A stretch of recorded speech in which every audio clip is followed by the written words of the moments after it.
Guys welcome back to my channel. और अभी मैंने फिनिश की है चिकातिलो नाम की तेलुगु मूवी जो कि अमेजॉन प्राइम पे स्ट्रीम कर रही है और ये हिंदी में भी अवेलेबल है। तो उसका ट्रेलर आया था, ट्रेलर मैंने देखा नहीं था बट आज फ्री था तो मैंने देखा कि आज रिलीज हुआ है तो देख लेते हैं। अब इसको डायरेक्ट किया है शरण पोपिसेट्टी ने और सोभिता इसमें लीड में है और ये क्राइम थ्रिलर बेस्ड मूवी है और वाकई दिमाग को हिला देने वाली मूवी है। बिकॉज जब भी कोई थ्रिलर मूवी आती है ना तो उसमें उसका जो मेन पॉइंट, मेन जो उसका एसेंस होता है या आप कह सकते हो कि उसकी जो कहानी होती है, उसका जो डायरेक्शन होता है वो आपको बांध के रखता है कि सस्पेंस उसका आपको आखिरी में देखने को मिलेगा। और यही कहानी है चिकातिलो की। अब देखो कहानी जो स्टार्ट होती है वो गोविंदपुर के गांव से स्टार्ट होती है जहाँ पे एक लेडी का बलात्कार हो जाता है और कहानी वहाँ से जम करती है सीधे 20 साल बाद, जहाँ पे संध्या नाम की लड़की जो कि एक न्यूज़ रिपोर्टर है वो अपने जॉब से खुश नहीं है। बिकॉज न्यूज़ में आप जानती हो कि कहानी को किसी तरह से तोड़ मोड़ के पेश किया जाता है।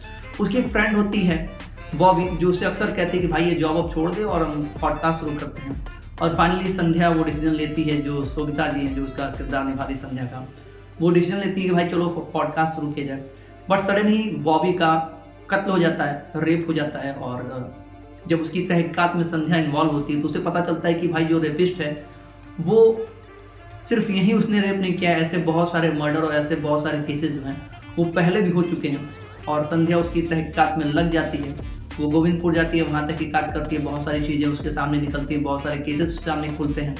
और जैसे जैसे कहानी आगे बढ़ती है हमें लगता है कि भाई जो किलर है वो उनके बीच का ही है, बट कौन है ये नहीं पता चलता है। बट किलर सामने से अप्रोच भी करता है संध्या को, उसे चैलेंज करता है कि भाई मुझे पकड़ के दिखाओ।